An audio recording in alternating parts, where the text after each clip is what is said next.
Tom?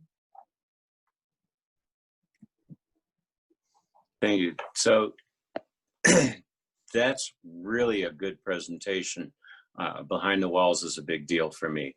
A few questions. One is, do you have anything written between you and the prison itself? Yeah, the letter that I showed just a minute ago, this is to the facility to introduce ourselves and to introduce our program and what we do, then our do's and don'ts and how the process works again, just like it is for the other person. Well, that's the introduction. What I meant was, do you have a letter of agreement, an operating agreement with the prison? In other words, did the prison require you to write a contract or something that says, we promise we'll do X, Y, Z? Oh, okay. I don't have that information. Okay. So we have been in these facilities for a long time. I'm thinking maybe well, the person that did this for a number of years for our region had set up all of this stuff for us long ago. So I can reach out to him and ask him. I'm sure that we have some kind of agreement. I can't imagine us not. Okay, that's something I'd like to find out more about. Next question is for either of you. How do you find the best way to publicize behind the walls? I mean, how do you get to? Do you bring in posters with H&I panel meetings? Does the facility allow you to post a poster in the pods or anything? How do you publicize it inside? My name is Ryan. I'm an addict. So what we've done is, we have, since it's behind the walls is a function of the Arizona region, we have all the different areas that attend our regional H&I, and most of those areas have prison coordinators. So what we did was we created some flyers with the information for behind the walls, and then we gave those to the prison coordinators with each area, and they dispersed them to their point of contacts at the prison. And also there's been a lot of word of mouth. It's just been with the inmate. When I was incarcerated, it was word of mouth.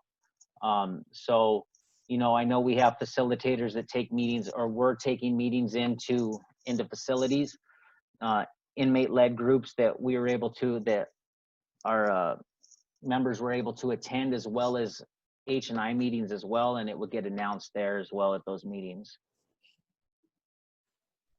Okay, thanks very much.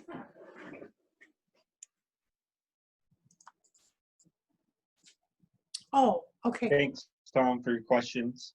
Or did you have something to add, Dean? Oh, I do.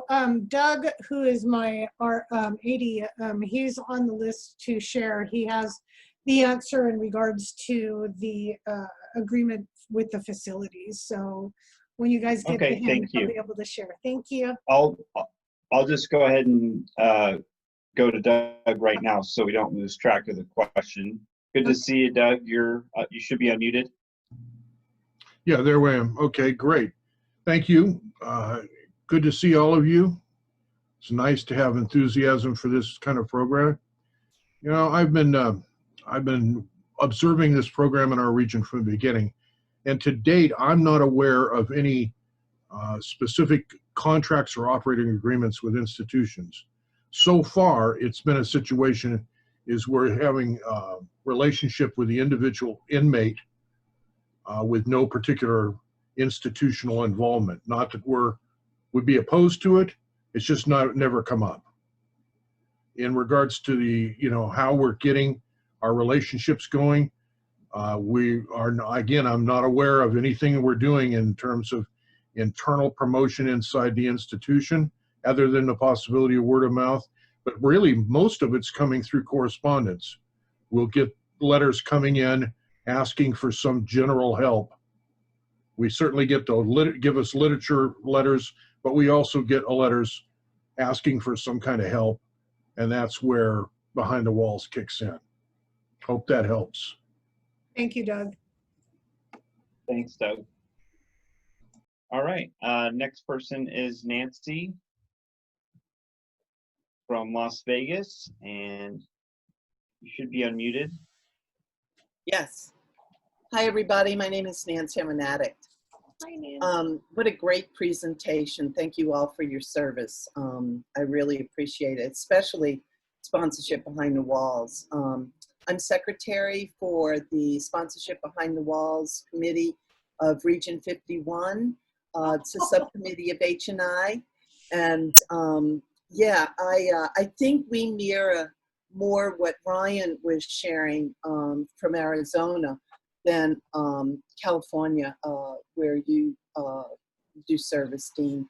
But one of the things that we're actually having an ad hoc committee meeting tomorrow to revise our guidelines. Well, we're almost finished, thank God. It's been a really tedious process, if anybody knows what guidelines can do to you. But one of the things we were addressing is the less than 1 year, is that we want, if an inmate did send, a query to us to work the steps, that we would discuss it, maybe do 1, 2, 3, depending on how many, how much time before their release. So we are, and that is in our, we just added that to our guidelines. And the other thing that we have to do, and I don't know if it's particular to Nevada institutions, but we have to have the books come from the publisher. So what we do is we tell the inmate to write to NAWS 2 times, and usually after 2 times they will send a book, whether it's basic text and or the the green and gold step working guide, which is what we do our 12 steps with the inmate. My sponsee, she just finished her 6th step, and it's pretty awesome. She's very enthusiastic, and she just got paroled. But I don't know what that means. I don't know if she's going to go to like a work camp or what, and like Dean, her facility is close by. Now, I just want to say one thing before I shut up, is that when you said, Dean, that, no, you don't meet your inmate sponsee after they're released, this is how I got into sponsorship behind the walls, is that I was at my home group meeting. This was about 2.5 years ago. And this guy was just released. He was just released that morning, came to the meeting, was crying. He had 2 years clean to meet the guy who was sponsoring him. And of course I started crying like a blubbering idiot, and I was just so touched. And I have been involved, and I will tell you, I've been in service. I've been clean for a long time. I've been in service since I had 90 days. Hands down, this is the best commitment I've ever had. And I've never been in prison. I've never been in, in an institution other than a treatment center. But it is the most gratifying, rewarding commitment I've ever done. I've done pretty much everything in service. So, big shout out to you guys, and I really appreciate, your service work. So thank you. Thank you Thanks, so much, Nancy. Nancy. Vanessa, you are unmuted. I can see SoCal. I can't quite see Hi. anything beyond that. Hi. Hello. Hi. Hello. And it's so cool to see my Arizona friends and just all my friends from all over. It's so cool to see everybody. Worldwide, baby, worldwide. So good to see you guys. You guys did just such a great job. I'm almost Megan, who's the Megan is the chair of sponsorship behind the walls. I always twist it up here because I forget the last part of it, but so she's on here as well, but we've been doing a lot of great work. She really has been just doing a lot of work at like getting it together here, because it it needed a little bit of help. So she's been able to pull a few of us in. We're doing a lot of great work, but is there any way for you guys to like share that PowerPoint? Like, can we have like that PowerPoint? Like, can we see that? And then also like the members on here that like are a part of sponsorship behind the wall, like, is there, like, can you put Marty, put his number in there, but like, can you guys put your information just in case like we have like questions for you or things of that sort? Yeah, Vanessa, I did see that you had asked me that to email that to you, and I needed your email address. If you type it in the chat box. Perfect. Thank you so much. You're welcome. Great seeing all And of I'm you. sorry, my internet's still cutting out a little bit, but I wanted to let you know, Vanessa, that yeah, as long as you put your email in the chat box, Steve will get you all the PowerPoints and the recording from this today as well. Perfect. That's awesome. Yeah, because we need to build up that like contact list and yeah. All right. Well, great seeing you all. Good to see you, Vanessa. Thank you. Yes. Thank you so much.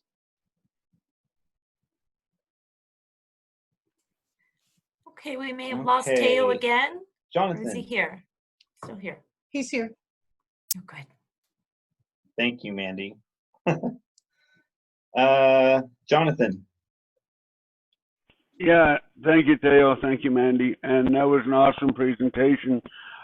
I was just going to say, we've been doing NA Behind the Walls for quite a long time in San Diego. They're not a part of H&I, but they're a part of PR because H&I is a part of, we're all part of PR here. And I don't know of a contract between us and an institution. I know that we've had, and I don't want to speak out of turn, but I don't think there is such a thing with us. We write, because I'm not intimately involved with it, and I don't want to speak out of turn, but I don't believe there is a contract with our NA Behind the Walls work group and institutions within our region, but I could be wrong, but I don't think so. That's all I got. Thank you, Jonathan. All right, next up we have Marty from East Valley PR.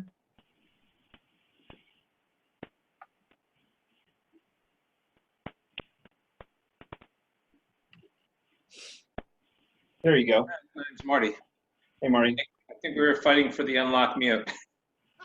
First of all, I want to say I am the chair of East Valley PR this year, and looking at a second term in it. And a lot of that, more of my work until this year has been involved in H&I and sponsorship Beyond the Wall since 2011.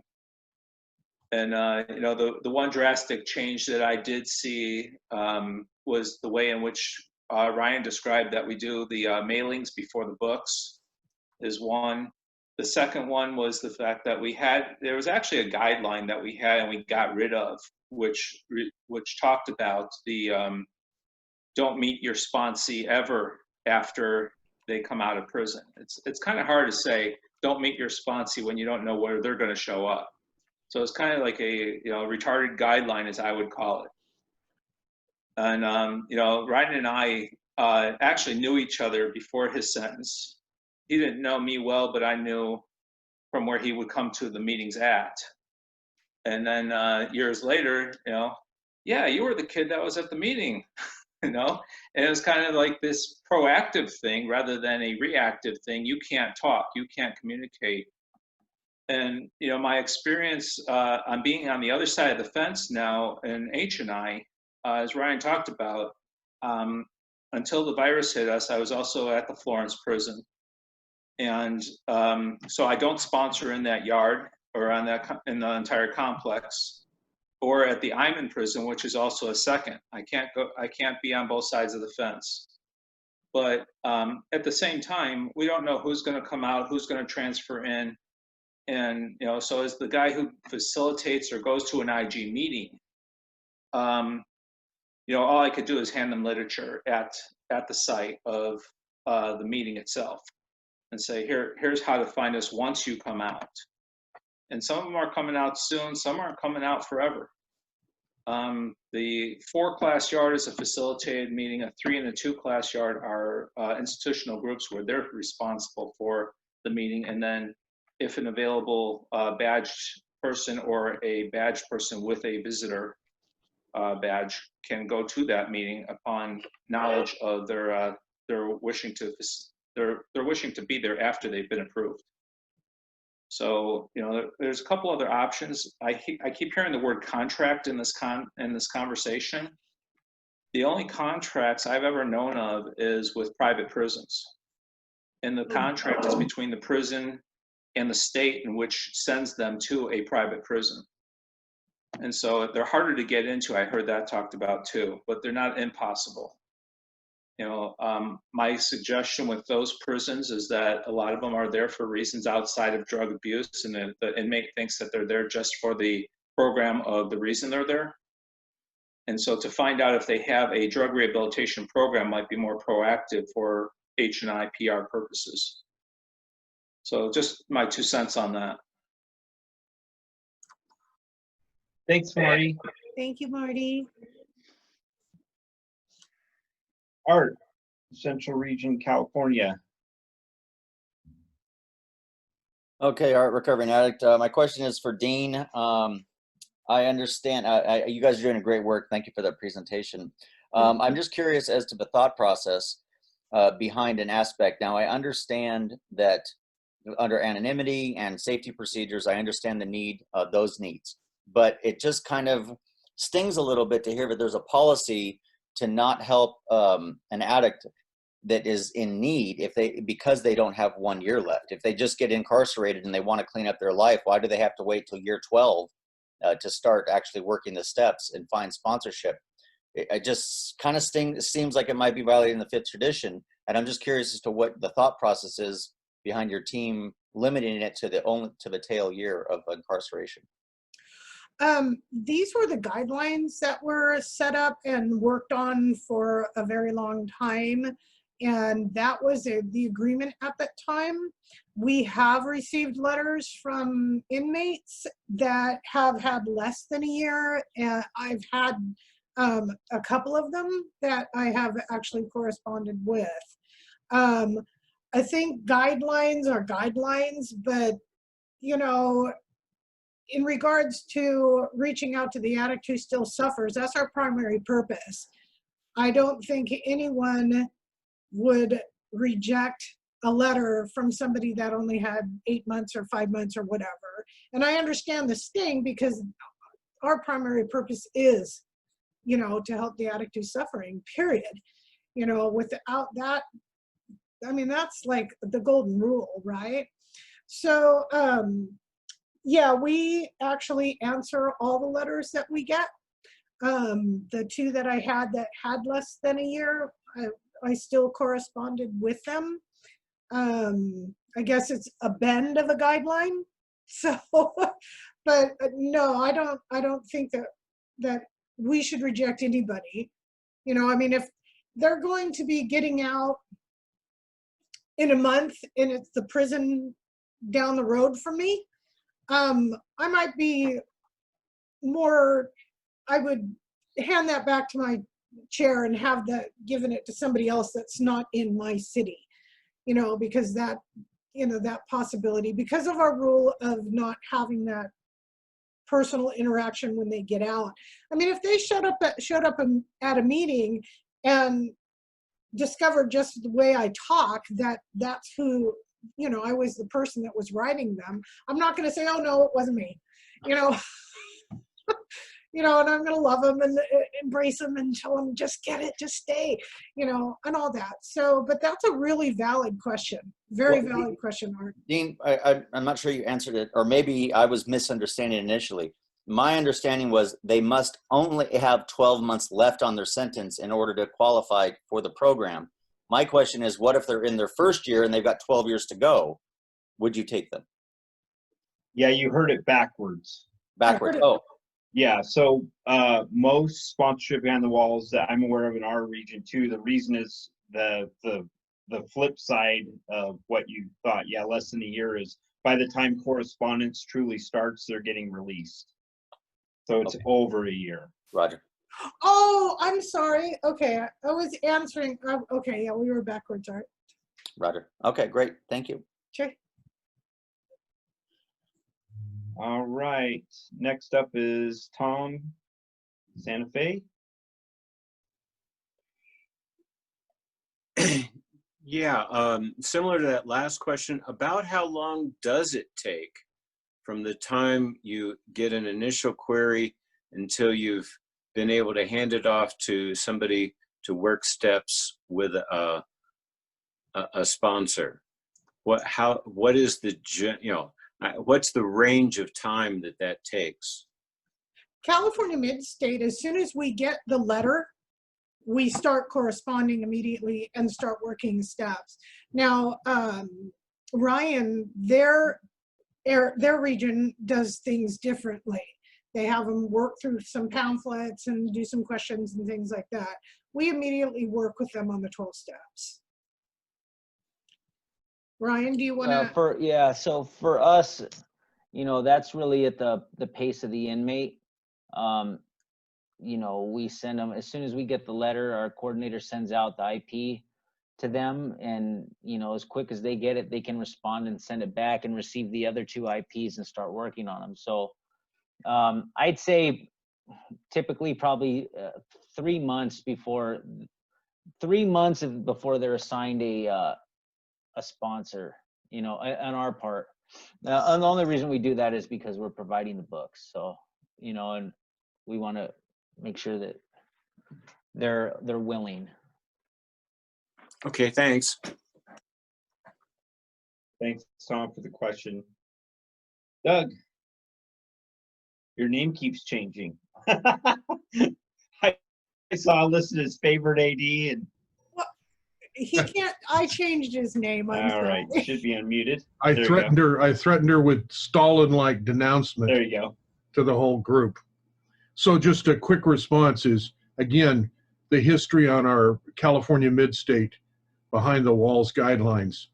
As Dean pointed out, they were rather narrowly instigated.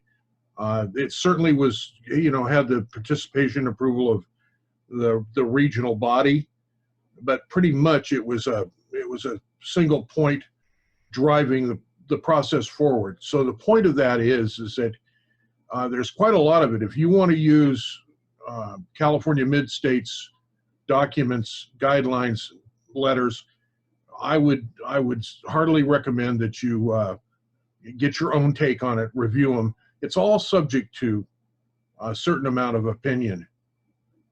So I don't want anybody to misunderstand that we have no specific hold on the truth.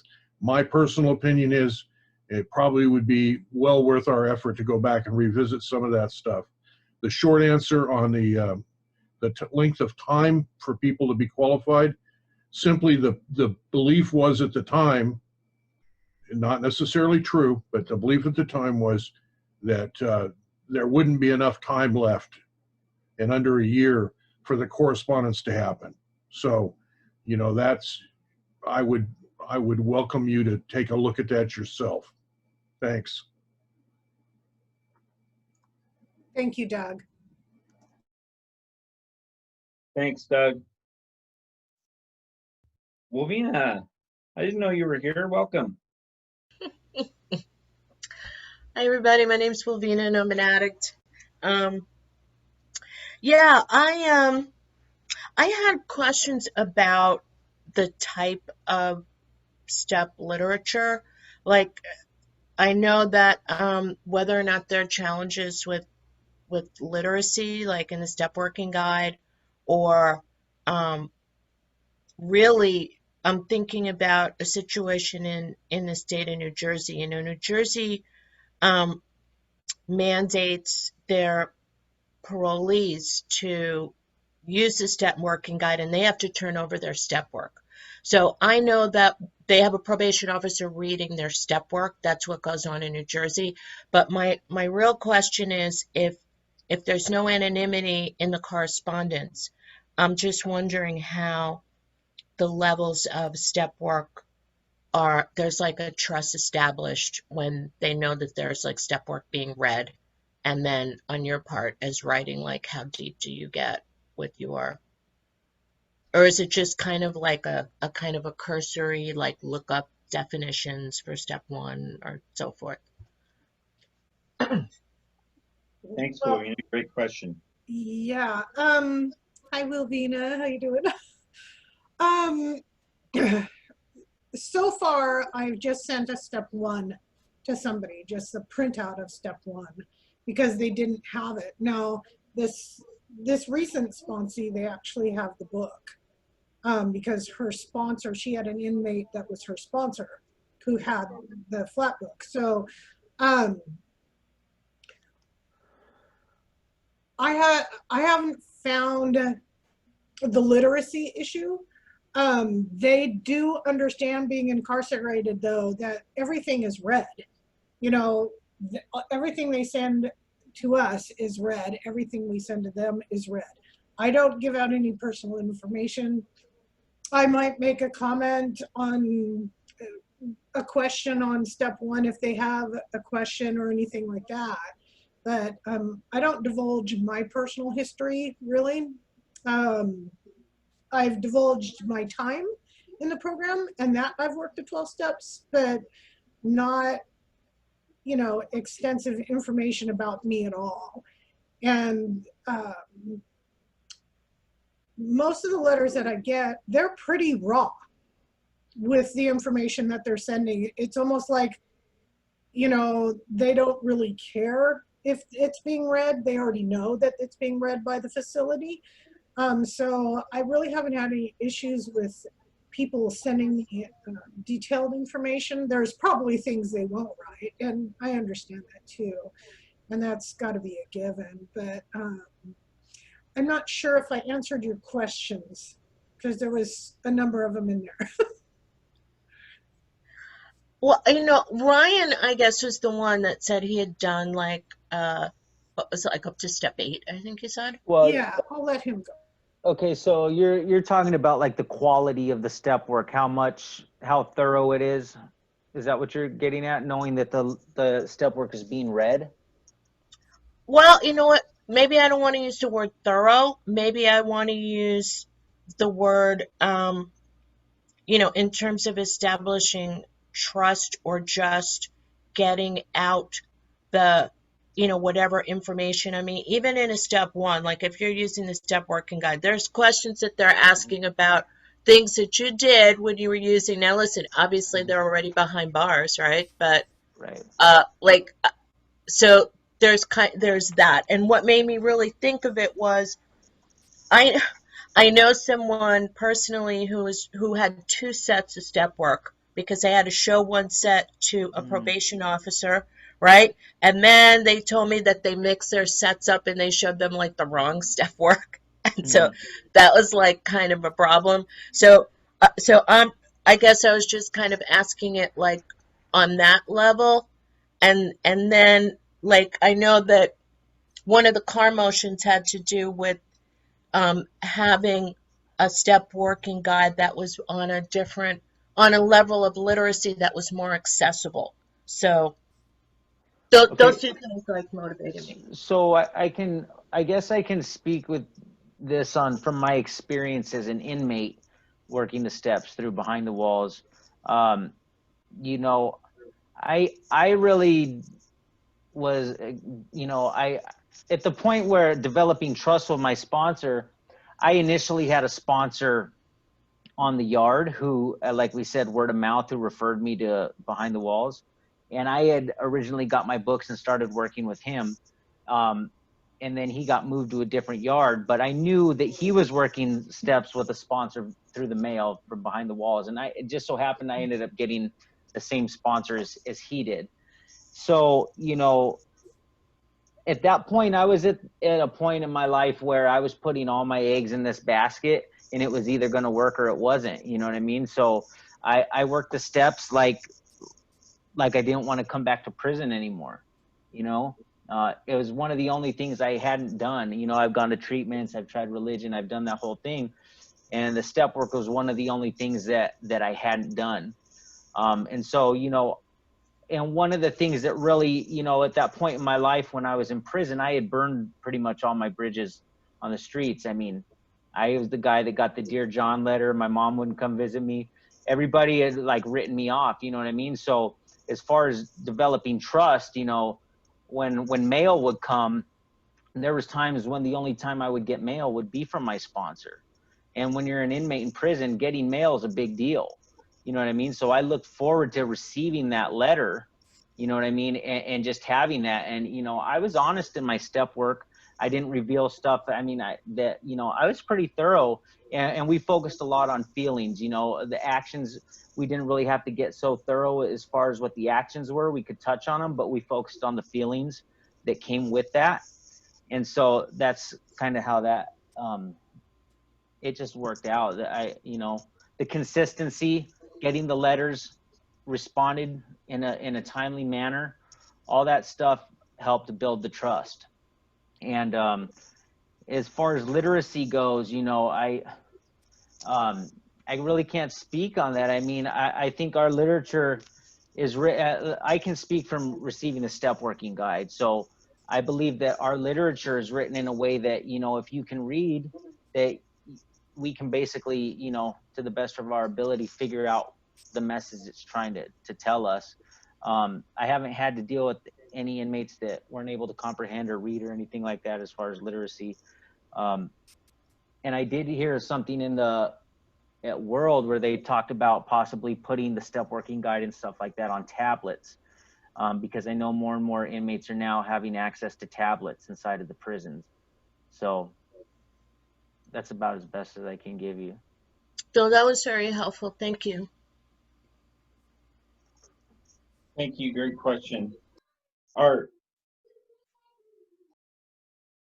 All right, recovering addict. So as far as like, you know, writing down on the 4-step, I tell my sponsees just to write singular words, because they know what one word means. If I say, you know, Vanessa, who I work with, by the way, on PR. If I say Vanessa, that triggers, okay, her and I got in a fight last week. I need to make amends to her. So like one word will be a whole trigger. Or an ex-girlfriend, Stacy, okay, that, you know, triggers a whole thing. So I just encourage them to write down summaries, because a lot of them live in sober living homes and they don't want other people to do it. So write down a summary. And then someone else said, well, they're already in jail. Well, the jail is looking to get them for new charges. And I was a criminal defense attorney, and I can tell you they are actively looking for anything to link them to other previous crimes. And some of these are the crimes that they need to put down on the 4-step. They need to get this shit out of their soul. So encourage them just to write down trigger words. You know, a car in August. Okay, they know that they drove a getaway car in August. You know, that's enough for them to trigger a memory so that they know what it is when they get to their 5th step. But then my question is, I did my steps old school, and that's how I do it with my sponsees. Is this required to do it through the step working guide? No, I think I can answer you as far as Arizona region. We do require the step working guide to be used for sponsorship behind the walls, but that may not be the case for other regions and areas. You know what I mean? Because, you know, I've heard of people printing out copies of the step working guide and are taking photocopies and sending it a little bit at a time, sending them to the inmates and having them work that way. You know, and I've also been involved in H&I groups on Facebook and stuff where that's been a big issue, that people didn't want to use the step working guide to work steps with the inmates. And who am I to say, you know, however your guys' area or region or subcommittee wants to do it, that's up to you guys. So. Okay, thank you. Our region doesn't require that you use the 12-step guide. It just requires that we work the 12 steps with them. So it can be used out of the basic text as well. Can I touch on a little bit of why we use the step working guide too, which makes it easier for us? And that's because in the step working guide in step 1, for instance, you have 68, 69, whatever number of questions that is, that are outlined with bullet points. So when we initiate our communication with the inmate, we explain to them the way we want to do it so we can remain on track. So like we'll have a bullet point in step 1, we'll have them label each bullet point 1 through 68. And then they answer the questions accordingly. So when they mail that to me, I know exactly where they are with their step work, and I can respond to each one accordingly. There's also another reason for that too, is in the case that, you know, a sponsor relapses or decides they don't want to do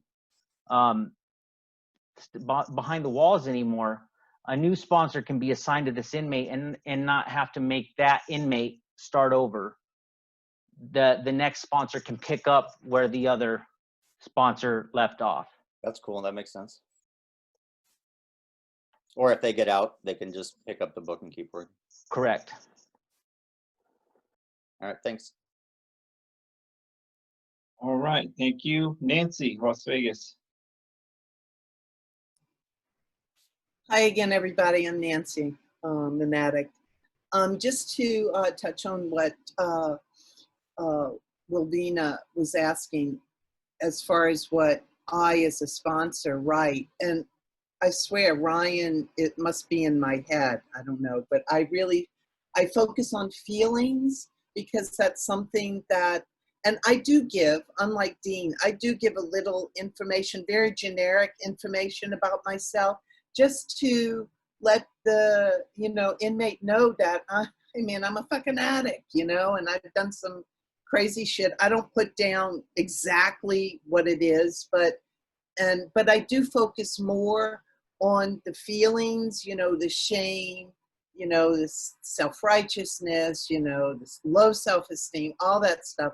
I believe that, you know, that doesn't have, it's like it says in our literature, you know, regardless of creed, religion, lack of religion, sexual, I mean, it doesn't have a specific, you know, feelings are, everybody can kind of relate to that. The circumstances are different that, you know, that generated those feelings, but, you know, you can relate to them. At least that's what I do when writing to my sponsee. And I think we've been almost a year now, we've been working the steps together, and it's been very gratifying and fulfilling, like I said before. And just the other thing, the step working guide, if they don't have access to it, we do send copies of the questions for them. So so far, and I've had 2 sponsees, it hasn't been a problem. And again, like Ryan said, I think it makes it easier because we can just follow the questions. And so, yeah, thank you. I'm loving this, guys. Thank you so much. Can I add something really quick, guys? Another thing, you're talking about the trust, and I don't know how many of you have been incarcerated or have been to prison, but you know, when you talked about sharing a little bit about yourself with the inmate, you know, it may not always, like if you've been to prison and you want to relate with that inmate, you may not always be the best idea to say, hey, I've been in prison before too, or give your ADC or your DOC number and stuff like that, because a lot of these guys in prison that have been dealing with drugs and stuff like that could be in protective custody. They could be sex offenders. They could be a variety of different reasons that they might start fearing, the wait, this guy's been to prison too, I better pump the brakes on what I communicate with this person. He might know people that are in prison. There's just a level of trust that they may not want to share if they know you've been to prison too. So it's just a little bit of discernment. Great point. Thank you, Ryan. All right, we're going to take one more question and then move on to our last presenter, Wayne.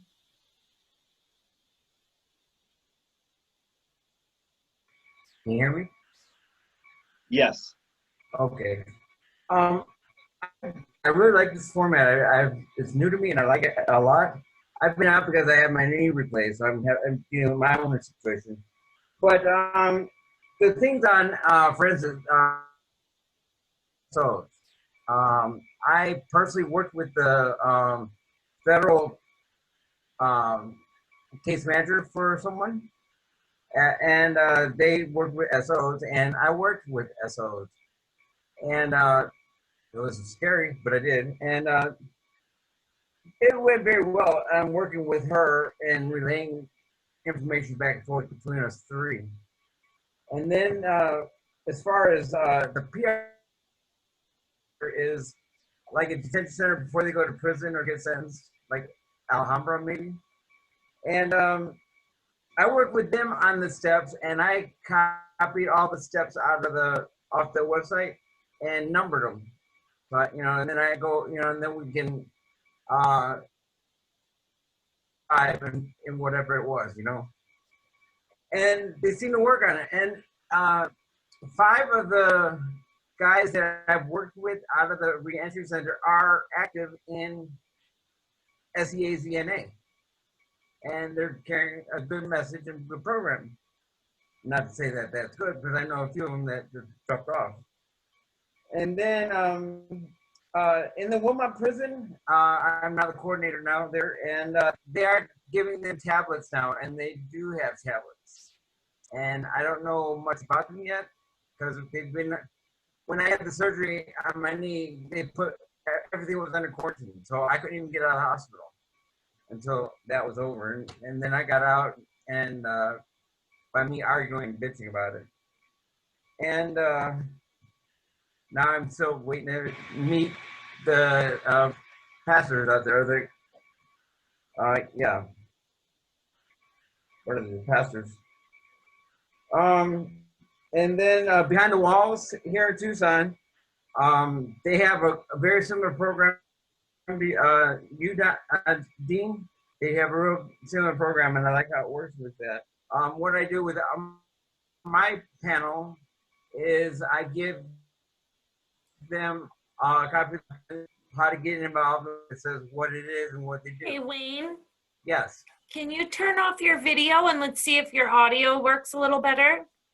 All right. Let's see. Is that better? Let's give that Better? a try. Yep. Is that a try? Yep. Go ahead. Okay.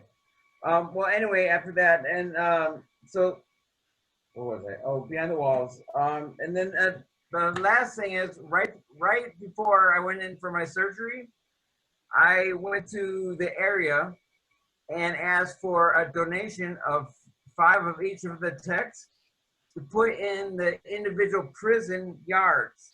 So I got 5 sets of each book to give to the yards at the institution. And as soon as they open it up, because they're still locked down, we'll get it to them. So I don't think that will be a problem. Well, what I do is I go through the chaplain and I give it to them, and they distribute it to the yards for me. That way I don't have to go through any of the chaos. So that's where I stand, and that's where it's at right now in Tucson. And that's all I got to say, and thanks for you guys being here. Thanks, Wayne. Can I just say one more thing? Yes. Oh, okay. Number one, I thank everybody and all your questions, and thank you to Ryan. Nice to meet you in person. We had a few chats so we could organize this, but the Behind the Walls program, I just want to say that it is so fulfilling for me, because these people are, just telling me what happened and their lives and how they got to prison and what they did to get there, and reminds me every day of why I stay clean in Narcotics Anonymous, so I don't do what they do. So they help me more than I probably help them, but it's just a wonderful program, and you develop relationships, and it's just awesome, and thank you so much.